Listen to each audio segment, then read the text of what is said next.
Hello, my name is Karen Johnson. I'm president of the Rocky Mountain Adventist Healthcare Foundation located in Denver, Colorado. I'm happy to be here today to talk with you about involving volunteers in your fundraising activities as you work to raise money for your entities.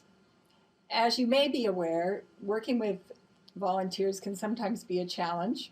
It's also a very rewarding experience and an extremely important experience to what you do in terms of raising money. I have had the experience of coming onto volunteer boards and learning that all of the people sitting on the board thought that they were there to do something else besides raise money, but rather that they thought they were on a governing board or they had other powers that did not exist. I've also worked with a group of retired women who wanted a lot more control than really you wanted them to have as a volunteer.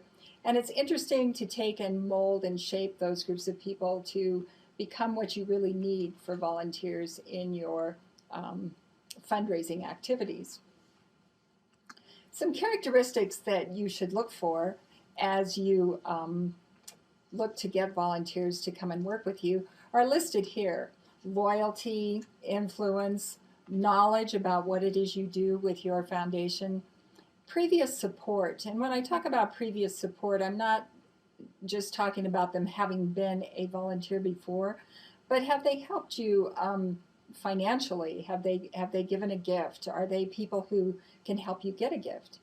People who are persistent, who don't give up when challenges arise with their activities as a volunteer.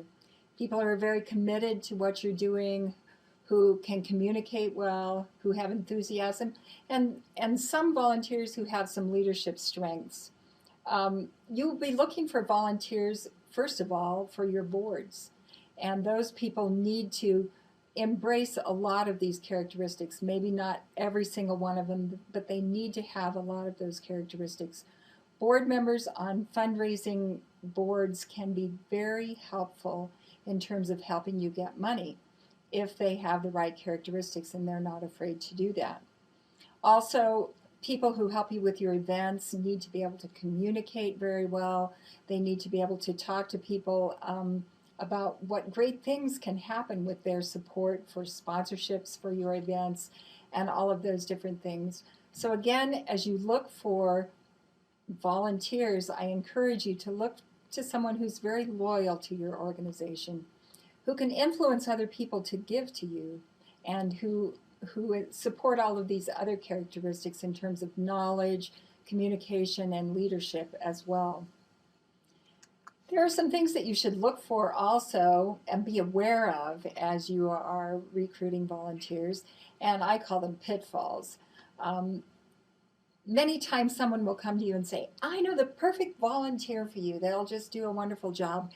And as you look at it and if you take the time to understand what that person is like, you'll find out that they don't really fit what it is you want them to do. And you haven't taken the time to really analyze the job that you're looking for them to do or the position that you're looking for them to do.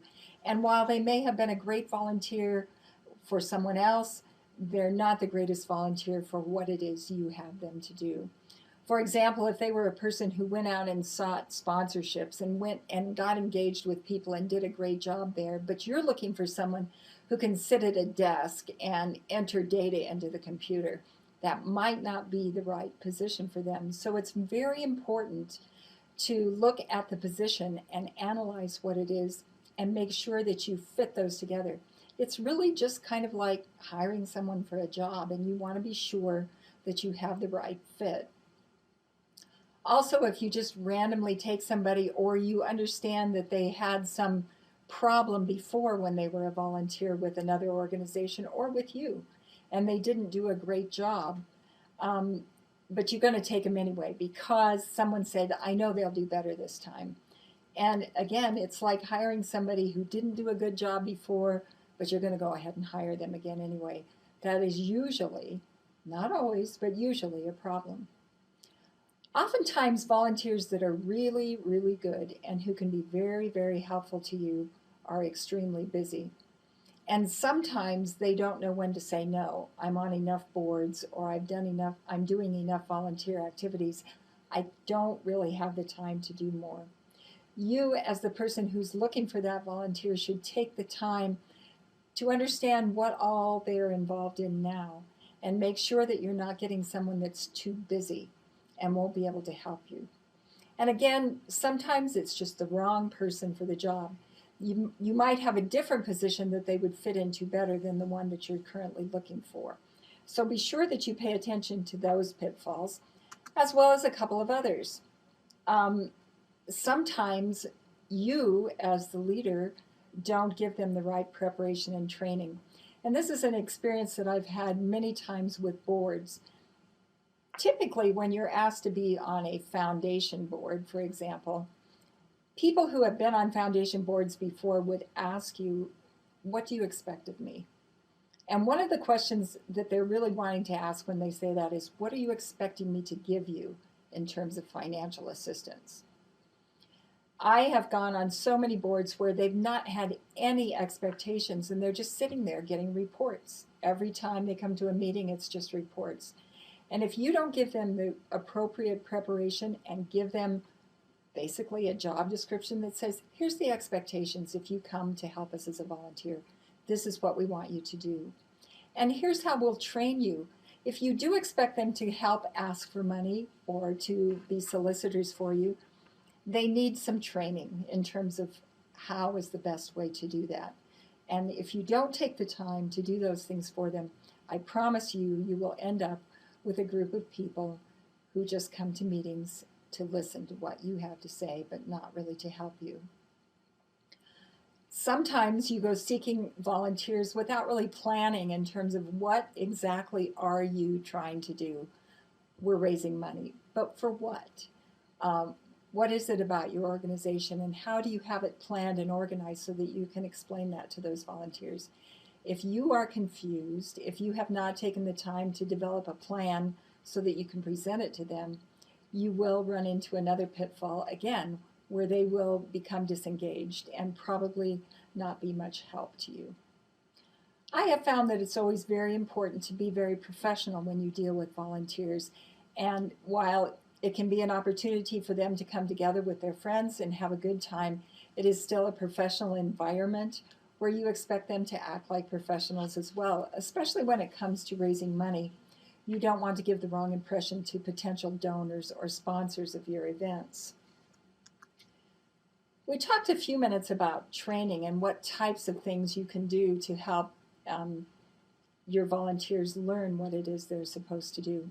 And typically volunteers in the not-for-profit world are volunteers who will be board members, who you will expect to help get money or to help lead you to money, or to go seek sponsorships for some of your events. And they need training. They need to understand how to do it. Most people step back and are afraid to ask people for money. They're uncomfortable. They don't want to be put in that position. I remember on many occasions when I would take someone with me to ask for money, the president of the university where I worked, for example. He was great at talking about what we were doing, and that's extremely important. His comfort level was not there in terms of asking for money, but I could do that. He could talk about the organization. He was the face of the organization. I could ask for money. But you cannot expect people to ask for money unless you take the time to show them the steps and the way to go about asking money. Some of the basic training that you went through as a fundraiser yourself. And there's lots of different ways to train people. You can do it in small groups. You can use some volunteers as trainers. You can bring in some people that you know are really good at doing what it is you want them to do and let them be the trainer. You don't have to do it all yourself. As you help them to learn about how to do this specific skill that you want them to perform, you can also help teach them about the organization. Help them to learn as much as they can about what it is you do so that when people ask questions, they can answer.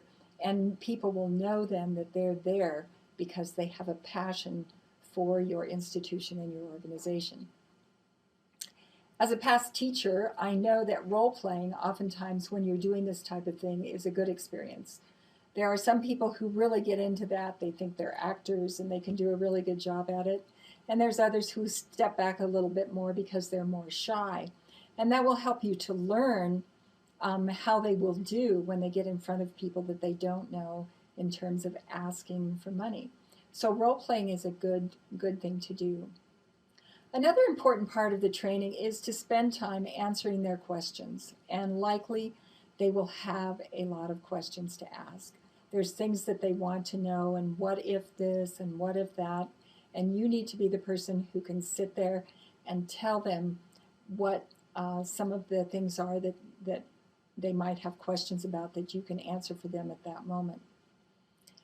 Motivational things for volunteers is always really important. And sometimes we think that offering, if you do this and this, if you raise so much money, you will get this free iPod or something like that. Sometimes we think that only is good for the younger generation, but it's really interesting to watch the competition sometimes when you have a group of people that are volunteers trying to help you.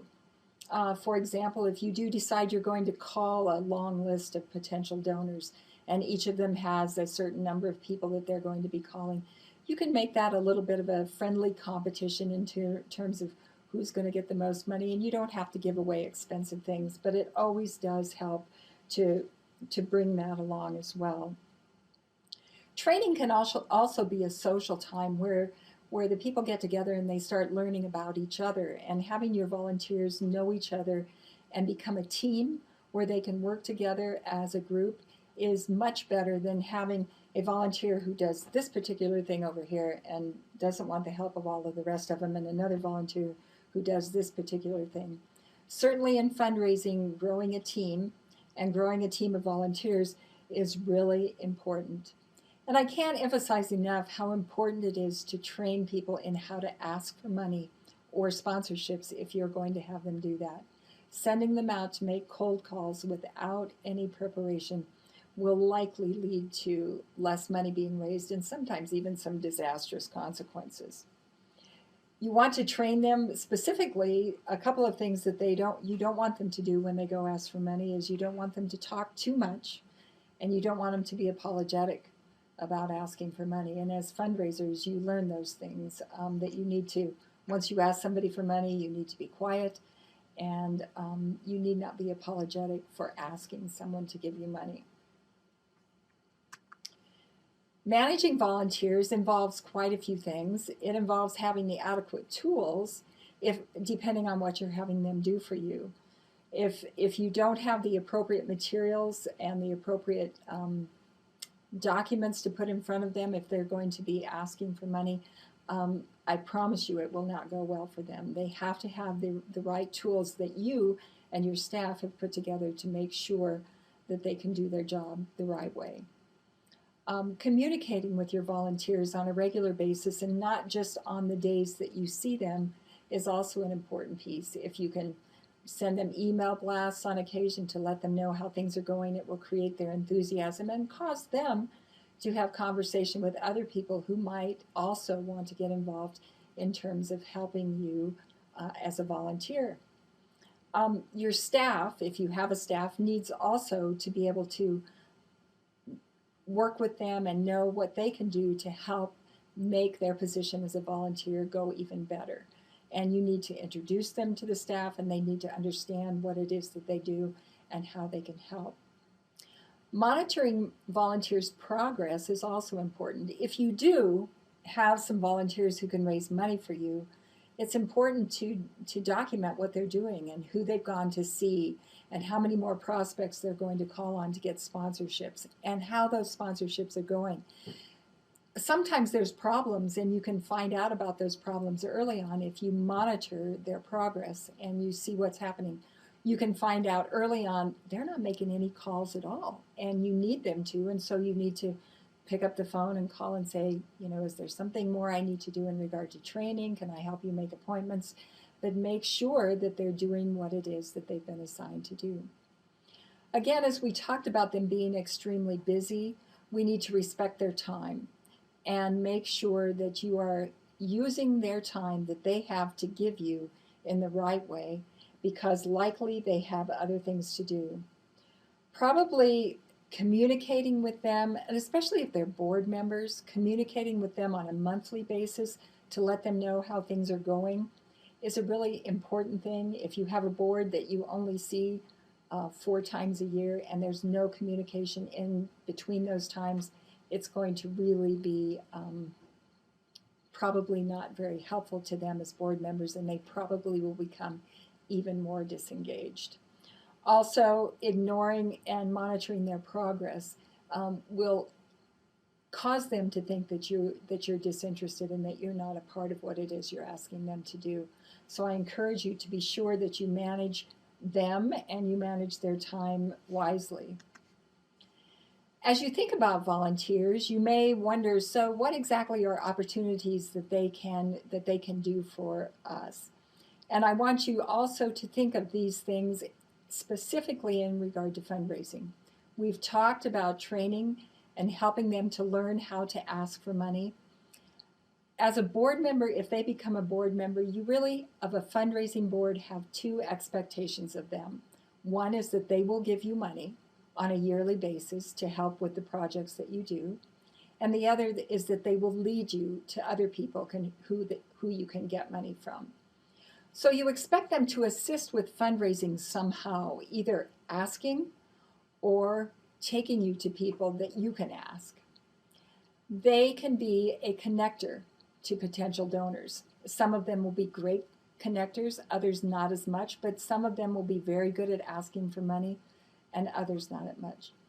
If you have board members who are not good at either of those, I would suggest that you take the time to think about if they really should be on your board, and if there's some other committee that they could serve on that would be that would better serve where their interests are and better serve you as the leader of the organization.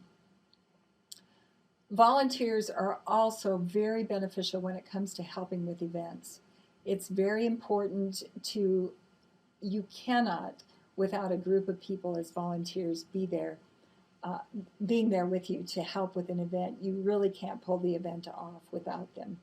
And you will realize that more and more as you have events. And that it doesn't matter how large the event is, there's always a lot to do.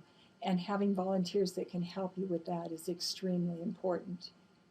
There's also sometimes projects at your foundation, at our foundation here, there's times when we need to stuff envelopes and put stamps on letters because we want to have real stamps and not send them through a postage meter. And those types of projects, if you take your staff and have them work on those projects, it takes a lot of time, and you pay them well to stuff envelopes or stick stamps on. And having a group of volunteers that can come and help with those projects at your organization is wonderful. I remember when I worked at the university, when it was time for mailings and we had thousands of letters that we would mail out. We had a group of volunteer ladies who were fabulous, and they came in and they were organized and they sat down, and within a few hours they would be finished completely.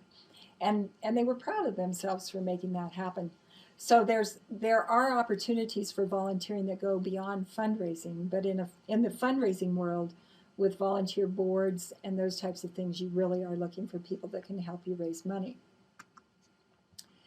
And finally, just to remind you of some things to do as you work with volunteers, and some things not to do as you work with them.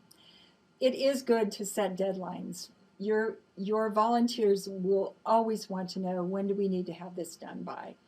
And they then work on their schedule so that they can be there to help you during their volunteer time to make that happen.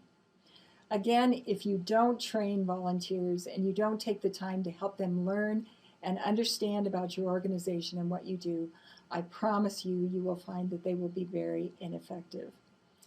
And also another challenge with volunteers is to make sure that you do keep them involved.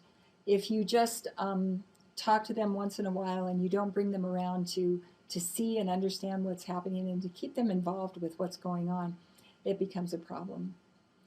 And under the don'ts, it's kind of don't push back those deadlines. Make sure you have them and stick to them so that they understand we're on a schedule and we have to make sure this is going to happen.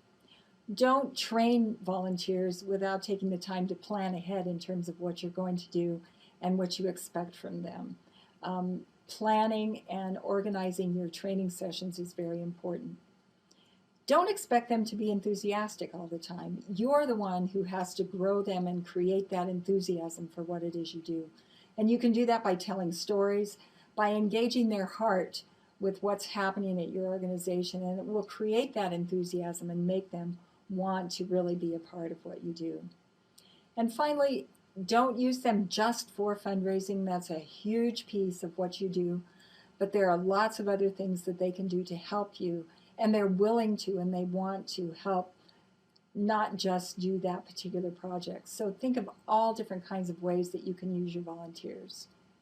Again, volunteers are vitally important to what we do, but they can also be a great challenge, and it's important to think and plan so that you can use your volunteers to the greatest of their capacity.